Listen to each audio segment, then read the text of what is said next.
दरअसल एबीपी गंगा पर कुछ ही दिनों पहले हमने आपको दिखाया था कि कैसे बरेली के सपा विधायक शहजिल इस्लाम ने भाजपा को लेकर गोली वाली बोली का इस्तेमाल किया, पर आज उन्हीं के पेट्रोल पंप पर कल बुलडोजर चला दिया गया था।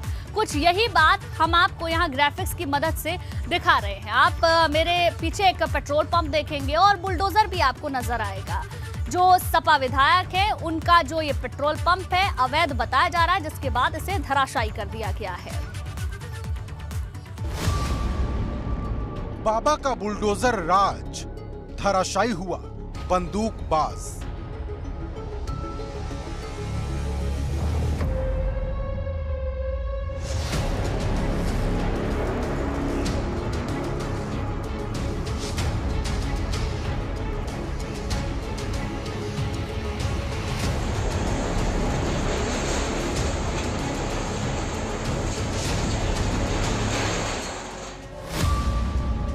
योगी के खिलाफ उगला जहर, अब टूटा बुलडोजर का कहर। तो अगर उसके मुंह से भी आवाज निकलेगी तो हमारी भी बंदूकों में से आधी सोई धुआं नहीं निकलेगा, गोली निकलेगी, बताना चाह रहा हूं। शामली में चला बुलडोजर,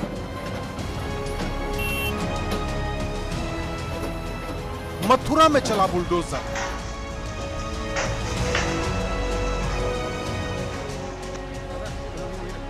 अंबेडकर नगर में चला बुलडोजर,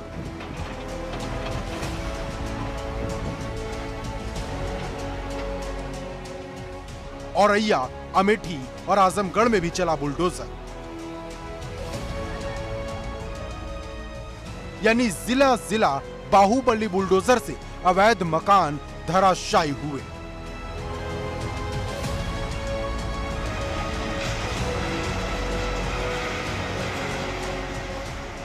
बुलडोजर जब बरसता है तो किसी का रसूख नहीं देखता। ताजा मामला बरेली के भोजीपुरा का है, जहां बंदूक वाली बोली बोलने वाले समाजवादी पार्टी के विधायक शहजिल इस्लाम के पेट्रोल पंप पर चला बाहुबली बुलडोजर।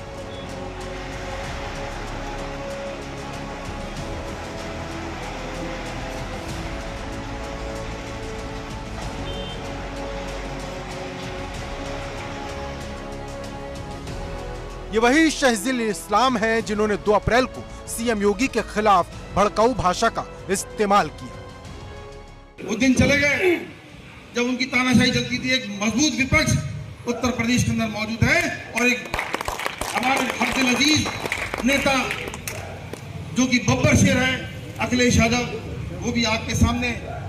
तो अगर उसके मुंह से भी आवाज निकलेगी तो हमारी भी बंदूकों में से आधी सोई धुआं नहीं निकलेगा, गोली निकलेगी, बताना चाह रहा हूं। बिगड़े बोल बोलने पर भी शहजिल के खिलाफ एफआईआर दर्ज हो चुकी है।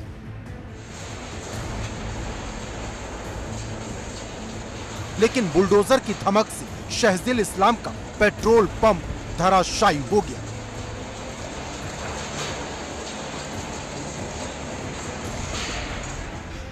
दरअसल शहजिल इस्लाम पर आरोप है कि उन्होंने परसा खेड़ा नेशनल हाईवे 24 पर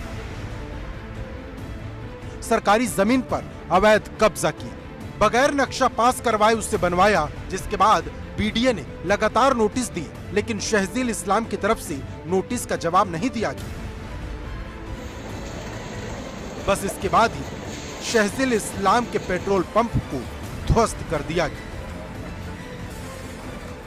बरेली विकास प्राधिकरण द्वारा आज रामपुर रोड पर श्री शहजिल इस्लाम द्वारा अनाधिकृत रूप से पेट्रोल पंप की स्थापना की गई थी और इसमें उत्तर प्रदेश नगर नियोजन विकास अधिनियम 1973 की धारा 27 और 28 के तहत कार्रवाई की गई है। सिर्फ शहजिल इस्लाम ही नहीं, इससे पहले कैराना से सपा विधायक नाहिद हसन के चाचा की अवैध संपत्ति पर भी बुलडोजर चला।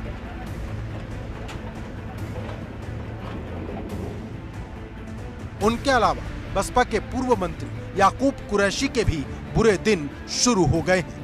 मेरठ शहर के बीचों बीच मौजूद ये याकूब कुरैशी का अस्पताल है, जिसे सील कर दिया गया है। यानी योगी राज में शख्स कोई भी हो, संपत्ति अगर अवैध होगी, जमीन पर कब्जा होगा तो तय है गाज गिरेगी ही। एबीपी गंगा के लिए बरेली से अनूप कुमार मिश्रा के साथ ब्यूरो रिपोर्ट।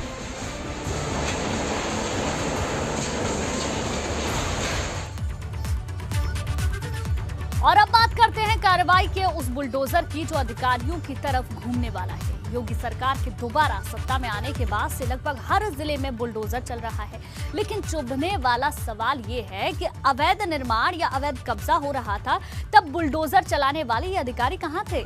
30 मार्च को जब लखनऊ में अवैध अपार्टमेंट पर कार्रवाई हुई तो एबीपी गंगा ने ये सवाल डंके की चोट पर उठाया था और अब ऐसे अधिकारियों की रिपोर्ट तैयार भी हो रही है। ऐसे इंजीनियर की अब शामत आने वाली है।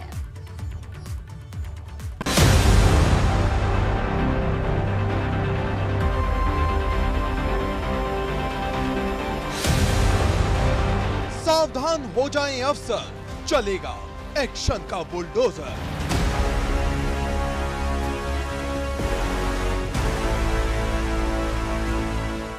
ऑपरेशन स्कैन की तैयारी, अब अधिकारियों की बारी। योगी राज में बुलडोजर की ये धमक और ये गरज खूब सुनाई दे रही है। इसे सीएम योगी के वचन ही है शासन की मिसाल माना जा रहा है। जहां भी अवैध इमारत है, जहां भी दबंगई के दम पर कब्जा है, वहां बुलडोजर जमकर चल रहा है। लेकिन सुलगता और चुभता सवाल तो ये भी पूछा जाने लगा है, जब अवैध तरीके से इन इमारतों को बनाया गया तब अधिकारियों ने आंखें क्यों मूंद ली? अब इसी बात का जवाब योगी सरकार भी तलाश रही है। खबर है अवैध निर्माण को संरक्षण देने वाले अधिकारियों पर भी कार्रवाई की तैयारी हो रही है। लखनऊ में जिस यजदान बिल्डर्स ने अवैध अपार्टमेंट खड़ा किया था, उसे संरक्षण देने वाले अधिकारी भी नपने वाले हैं। बताया जा रहा है 1 जून 2016 से अब तक तैनात रहने वाले अपर अभियंता, सहायक अभियंता और अधिशासी अभियंता का ब्यौरा सरकार तक पहुंचाने की तैयारी हो गई है। लखनऊ विकास प्राधिकरण के सचिव पवन गंगवार ने पूरी डिटेल मांगी है। कैसे खड़ी हो अधिकारी? एक जिम्मेदार चैनल होने के नाते एबीपी गंगा ने यही सवाल 30 मार्च को तब उठाया जब लखनऊ के यजदान अपार्टमेंट पर कार्रवाई हुई थी। खड़ी होगी, कैसे खड़ी हो गई आप बताइए? जोनल अधिकारी खड़ी कैसे हो? आज आप तोड़ रहे हैं नौकरी में 15-20 साल से, खड़ी कैसे हो गई? बताइए, ये अवैध इमारतें खड़ी कैसे हो जाती? मैंने आपको पहले ही बता दिया कि इसका 2016 में डेमोलिशन ऑर्डर किया गया था। इसके बाद उन्हें कंपाउंडिंग में। अरे भैया, एक दिन में खड़ी होती है इतनी बिल्डिंग? ये बड़ी बिल्डिंग, इसमें जेसीबी लगाए हो, 30 मजदूर लगाए हो, तो इसमें पैसा लगता है ना। ये सीनियर अधिकारी, जूनियर अधिकारी नहीं तो किस हैसियत से आप आए? चलिए ठीक है, मैं अपना अनुपालन कर रहे हैं। आप बताइए, बस ठीक है। अब खबर ये भी है कि कार्रवाई का बुलडोजर ताबड़तोड़ तरीके से चलेगा। खबर मिल रही है 6 महीने के अंदर लखनऊ में 400 अवैध निर्माण ढहाए जाएंगे। लखनऊ विकास प्राधिकरण ने अवैध अपार्टमेंट और कॉम्प्लेक्स की लिस्ट तैयार कर ली है। जिन इमारतों की लिस्ट तैयार हुई है उसे तोड़ने में कोई कानूनी अड़चन नहीं है। हैरानी की बात तो ये है कि इन 400 अवैध निर्माण में से 90% सिर्फ अपार्टमेंट है। जिन इमारतों पर कार्रवाई होगी उसमें लगभग 10,000 फ्लैट और दुकानें हैं। जिन इमारतों को जमींदोज करना है उसकी लिस्ट प्रवर्तन के सभी जोनल ऑफिसर्स को सौंपी जा चुकी है। मतलब पहले अवैध निर्माण ढहाए जाएंगे और फिर उन अधिकारियों पर कार्रवाई का बुलडोजर चलेगा जिनके संरक्षण में इमारत सीना तानकर इतनी ऊंची खड़ी हो गई। Bureau report, ABP Ganga.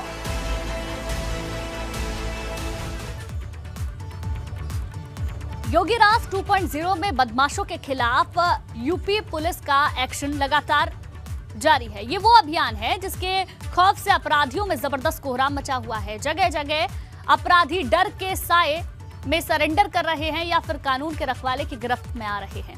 आज भी प्रदेश भर में कई जिलों से बदमाशों और पुलिस के बीच मुठभेड़ की कई तस्वीरें सामने आई।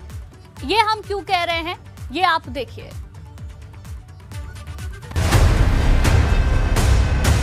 यूपी पुलिस का ऑपरेशन लंगड़ा, जारी है बदमाशों का सफाया।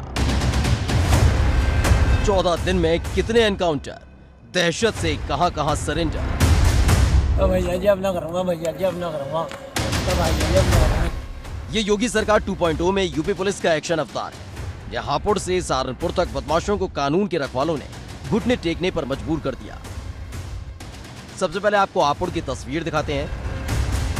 लंगड़ा कर चल रहे बदमाश पुलिस के साथ मुठभेड़ में घायल हो गए। दरअसल 2 दिन पहले ही इन बदमाशों ने किराना व्यापारी पर हमला कर लूट की वारदात को अंजाम दिया। इस घटना की तस्वीर सीसीटीवी फुटेज में कैद हो गई और आज पुलिस मुठभेड़ के दौरान इनमें से 2 बदमाश पुलिस की गोली लगने से घायल हो गए, जबकि कुल 3 बदमाशों की गिरफ्तारी हुई है। थाना हापुड़ देहात स्थित जरोठी रोड पर अभी कुछ देर पूर्व थाना हापुड़ देहात पुलिस एवं एसओजी टीम की बदमाशों से मुठभेड़ हुई है। उक्त मुठभेड़ में 2 बदमाशों को गोली लगी एवं कुल 3 बदमाशों को गिरफ्तार किया गया है। शुरुआती पूछताछ में इन तीनों द्वारा दिनांक 5 अप्रैल को करी गई इंद्रलोक में व्यापारिक प्रतिष्ठान की लूट को स्वीकार किया गया है। घायलों को अस्पताल पहुंचा दिया गया है एवं अग्रिम विधिक कार्रवाई करी जा रही है। अब आपको प्रयागराज से सामने आई ऐसी एक और तस्वीर दिखाते हैं। यहाँ यमुनानगर इलाके में पुलिस की बदमाशों के साथ मुठभेड़ हुई, जिसमें लूट जैसी संगीन अपराधों को अंजाम देने वाला 25,000 का इनामी अपराधी दीपक सिंह उर्फ राहुल गोली लगने से घायल हो गया। संभल में भी ऐसा ही मंजर नजर आया, जहां लूट की वारदात को अंजाम देने वाले अपराधियों के साथ पुलिस की मुठभेड़ हुई। जवानों ने इन्हें रोकना चाहा तो इन्होंने हमला बोल दिया। जवाबी कार्रवाई में इनके पैरों पर गोली लग गई, जिसके बाद 2 को गिरफ्तार कर लिया गया। थाना असमौली के अंतर्गत संभल असमौली मार्ग पर आज पुलिस पार्टी के साथ में कुछ बदमाशों की मुठभेड़ हुई। इनको रोकने का प्रयास किया गया तो इनकी तरफ से पुलिस पर फायरिंग की गई। जवाबी फायरिंग में 2 बदमाशों के पैर में गोली लगी है। दोनों को इलाज के लिए हॉस्पिटल भेजा गया है। इनके 3 अन्य साथी हैं जो यहाँ से भाग गए हैं। यहाँ मौके से एक मोटरसाइकिल बरामद हुई है। ये मोटरसाइकिल अभी कुछ दिन पहले एक जगह से असमौली थाने के अंतर्गत ही लूट में गई थी। इसको ढूंढने का प्रयास चल रहा था। इसी कोशिश के अंतर्गत इन लोगों के साथ आज पुलिस की मुठभेड़ हुई है। ये जो बदमाश है इनका आपराधिक इतिहास खंगाला जा रहा है। बुलंदशहर की कोतवाली नगर में भी चेकिंग के दौरान बदमाशों से पुलिस की मुठभेड़ हो गई। इस दौरान एक बदमाश के पैर में गोली लगी, जबकि दूसरा फरार हो गया। हालांकि तलाशी के बाद फरार अपराधी को भी गिरफ्तार कर लिया गया। हरदोई में ज्वेलर के साथ लूट की वारदात को अंजाम देने वाले 2 बदमाशों की गिरफ्तारी हुई, जिनके पास से लूट के गहने भी बरामद हुए। रात्रि में 2 बदमाश आते हुए दिखाई दिए मोटरसाइकिल से, जिनको रोकने का प्रयास किया गया, किंतु वो नहीं रुके और इस रास्ते की तरफ भागे। यहाँ जब उनको घेरा गया तो उन्होंने पुलिस की टीम पर फायर किया। पुलिस द्वारा आत्मरक्षार्थ फायरिंग में एक बदमाश के पैर में गोली लगी और वो यहीं पर गिर गया। दूसरा बदमाश जो भागने की फिराक में था उसको भी घेर कर पकड़ लिया गया है। पूछताछ में ज्ञात हुआ है कि एक जिस बदमाश को गोली लगी है उसका नाम अजीत है और दूसरा जो गिरफ्तार है उसका नाम विकास है। इन्होंने स्वीकार किया पूछताछ में कि जो कल यहाँ मल्लावा में घटना हुई है ज्वेलर से लूट की, वो उन्होंने की थी अपने अन्य साथियों के साथ। दरअसल योगी सरकार 2.2 में कानून व्यवस्था एक बड़ा मुद्दा है, इसलिए एक और बदमाशों के खिलाफ ऑपरेशन लंगड़ा जारी है, तो दूसरी तरफ डर और दहशत में अपराधी सरेंडर करने को मजबूर है। 15 मार्च 2022 को सहारनपुर के थाना चिलकाना में 12 हिस्ट्री शीटर ने अपराध न करने की कसम खाई थी। 16 मार्च 2022 को शाहजहांपुर में कुख्यात बदमाश सुन्नी उर्फ टुइया ने अपराध से तौबा किया। सहारनपुर के थाना गागल हेडी में 8 हिस्ट्री शीटर और अपराधियों ने सरेंडर किया। 24 मार्च 2022 को शामली में 18 बदमाशों ने सरेंडर किया। 1 अप्रैल को थाना चिलकाना में नाबालिग से दुष्कर्म के आरोपी 2 भाइयों ने सरेंडर किया। 3 अप्रैल को गोंडा में नाबालिग से सामूहिक दुष्कर्म के आरोपियों ने थाने में सरेंडर किया। 5 अप्रैल 2022 को रामपुर के लाल डैम में हिस्ट्री शीटर को पुलिस ने गोली मारकर लंगड़ा कर दिया था। 5 अप्रैल को चंदौली में 25,000 के इनामी बदमाश ने सरेंडर किया। वहीं 6 अप्रैल को थाना नातोना में शबरून के हिस्ट्री शीटर ने सरेंडर किया। यही है योगी राज 2.2, जहां अपराधियों के खिलाफ लगातार जारी है ऑपरेशन लंगड़ा। Bureau report ABP Ganga. और अब बात लॉकर वाले घोटाले की, क्योंकि कानपुर के सेंट्रल बैंक के लॉकर से पिछले 24 दिनों में करीब 212 लॉकर खोले गए, जिनमें 9 लॉकर्स में 3 करोड़ के गहने गायब मिले। ये गहने कहां गए ये ना तो बैंक वाले बता रहे हैं और ना ही पुलिस कुछ कह पा रही है।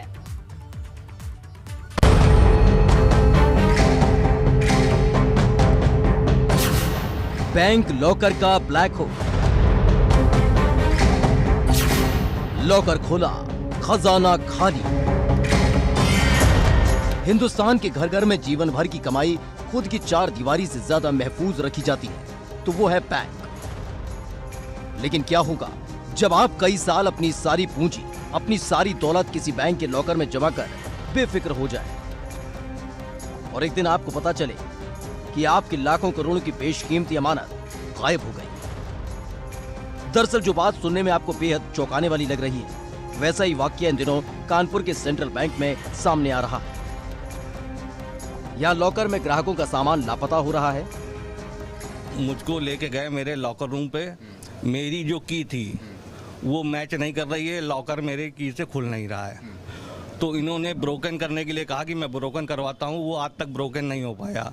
मेरे साथ में जो सज्जन थे उनके साथ भी यही पोजीशन थी, उनका लॉकर का जब ब्रोकन किया गया तो वो खाली मिला। 2 बार 3 लोगों के लॉकर खोले जा चुके हैं और उसमें लोगों के सामान जो भी रखा था वो सब गायब हो गया है।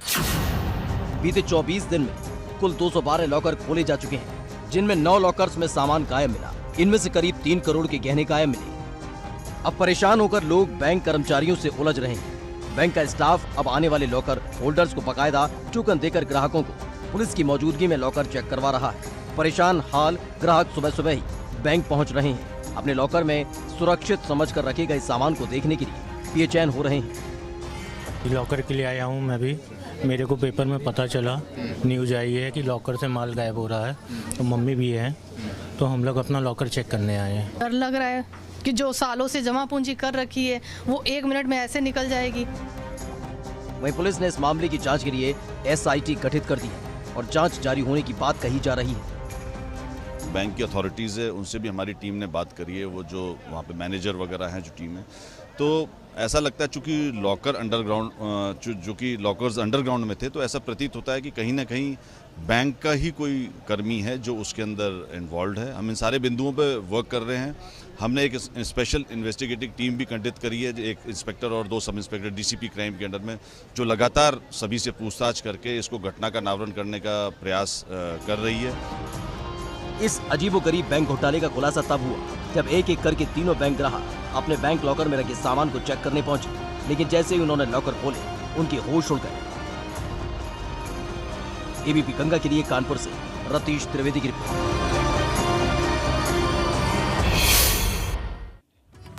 मुर्तजा अब्बासी, ये वो नाम है जिसका ISIS कनेक्शन सामने आ रहा है। ये बात हम इसलिए कह रहे हैं क्योंकि जो वीडियो ISIS ने जारी किया है वो कई सारे राज खोल देती है, बताती है कि आखिर वो सिर्फ हथियारों तक सीमित नहीं रही है, बल्कि धारदार हथियार के दम पर भी आतंक फैलाने का मंसूबा रखती है। और बस यहीं से जुड़ती है वो कड़ी जो ISIS को मुर्तजा से जोड़ देती है। एक तस्वीर और ISI कनेक्शन।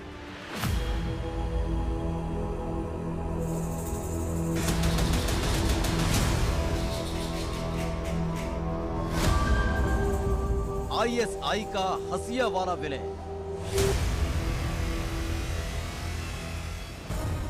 गोरखपुर मंदिर हमले के दौरान अहमद मुर्तजा अब्बासी ने हड़कंप मचा दिया था। हाथ में हसिया लेकर वो सड़क पर घूम रहा था, एक के बाद एक हमले कर रहा था। अब इसी हसिया से ISI कनेक्शन निकलकर सामने आया है।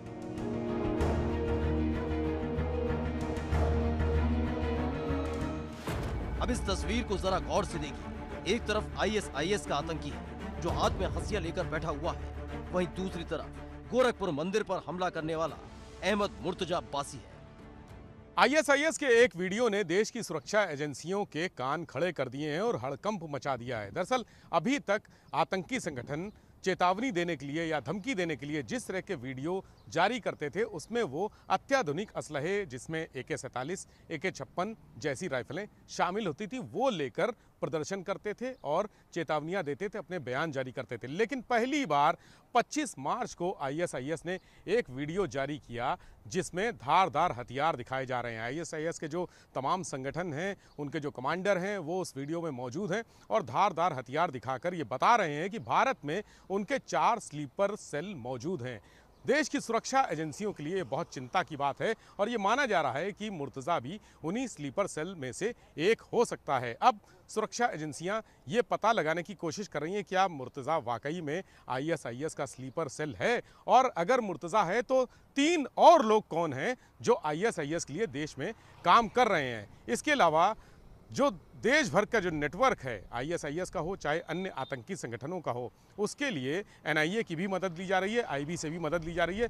पैन इंडिया पूरा नेटवर्क आतंकी संगठनों के स्लीपर सेल का खंगाला जा रहा है। दरअसल 4 अप्रैल को गोरखपुर मंदिर पर मुर्तजा ने हमला किया था, लेकिन उससे पहले 25 मार्च को ISIS की तरफ से ये वीडियो जारी की गई थी। 25 मार्च को ISIS ने जारी की वीडियो में हथियारों के साथ नजर आ रहे आतंकी। एक आतंकी ने हाथ में ले रखा है हसिया। इस वीडियो को देखने के बाद मुर्तजा ने किया हमला। हसिया लेकर गोरखनाथ मंदिर पर किया हमला।